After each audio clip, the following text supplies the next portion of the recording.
సంగారెడ్డి జిల్లా కేంద్రంలో అంబేద్కర్ స్టడీ సర్కిల్లో ఆల్ ఇండియా అంబేద్కర్ యువజన సంఘం సంగారెడ్డి జిల్లా కమిటీ ఆధ్వర్యంలో జిల్లా అధ్యక్షులు పంబాల దుర్గా ప్రసాద్ అధ్యక్షతన 75వ రాజ్యాంగ దినోత్సవం ఘనంగా నిర్వహించడం జరిగింది. ఈ కార్యక్రమానికి ముఖ్య అతిథిగా జిల్లా ఎస్పీ రూపేష్ ఐపీఎస్ విచ్చేసి అంబేద్కర్ చిత్రపటానికి పూలమాల వేసి జ్యోతి ప్రజ్వలన చేసి కార్యక్రమాన్ని ప్రారంభించారు. సంగారెడ్డి జిల్లా వ్యాప్తంగా వివిధ గ్రామాలలో వివిధ మండలాల్లో ఆల్ ఇండియా సమతా సైనిక్ దళ్, తెలంగాణ రాష్ట్ర అంబేద్కర్ యువజన సంఘం, పలు అంబేద్కర్ యువజన సంఘాల ఆధ్వర్యంలో భారత రాజ్యాంగ దినోత్సవం కార్యక్రమాన్ని ఘనంగా నిర్వహించారు. ఈ కార్యక్రమంలో జూనియర్ కళాశాల ప్రిన్సిపల్ సునీతతో పాటు మాజీ ఎంపీపీ అశోక్, ప్రధాన కార్యదర్శి ప్రవీణ్, రాజు, మహిళలు, మేధావులు, కళాశాల విద్యార్థులు, స్టడీ సర్కిల్ విద్యార్థులు, జిల్లాలో ఉన్న దళిత సంఘాల నాయకులు పాల్గొని విజయవంతం చేయడం జరిగింది.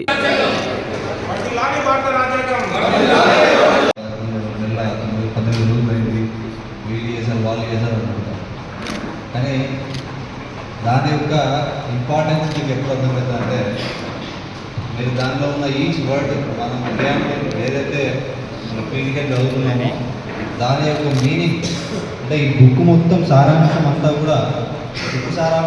కూడా ఆ ప్రియాంబుల్లో ఉంటుంది.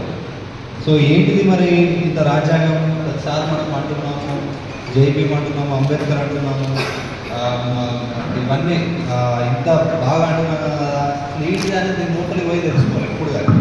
ఎందుకంటే అసలు వాళ్ళు ఎంత కష్టపడి ఉంటారు, ఎన్ని డిస్కషన్లు అవుతాయి. ఇప్పుడు మనం చిన్న ఈ హాల్లోనే ఇప్పుడు నేను ఒకటి మాట్లాడతాను, వీళ్ళు ఒకటి మాట్లాడతాను, మీరు ఒకటి మాట్లాడతారు, వాళ్ళు ఒకటి మాట్లాడతారు.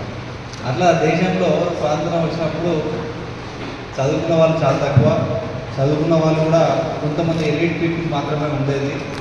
అంటే చదువు అప్పుడు అందరికీ ఇప్పుడు ఉన్నట్టు అందరికీ అప్పుడు అందుబాటులో లేదు, ఓటు వేసే హక్కు అందరికీ అందుబాటులో లేదు. సో అయినప్పటికీ కూడా అందరి యొక్క భావనలు, అందరి యొక్క హక్కులు కూడా అందరికీ ఉండాలని చెప్పేసి ఎంతోమంది పోట్లాడి చర్చలు పెట్టి డిస్కషన్ చేసి ఈ రాజ్యాంగాన్ని తీసుకొచ్చారు. సరే, మరి రాజ్యాంగం అంటే ఏంటి? యాక్చువల్లీ ఏంటి అంటే ఒక రూల్ బుక్. ఈ స్టేట్ అంటే ఇప్పుడు మన ఇంతకుముందు చదువుకున్న ప్రేరణలో ఏమేమి ఉంటాయంటే మన దేశం ఎట్లా నడవాలి అని ఒక డైరెక్షన్ ఇస్తారు. మరిన్ని అప్డేట్స్ కోసం మా ఛానల్ని సబ్స్క్రైబ్ చేయండి.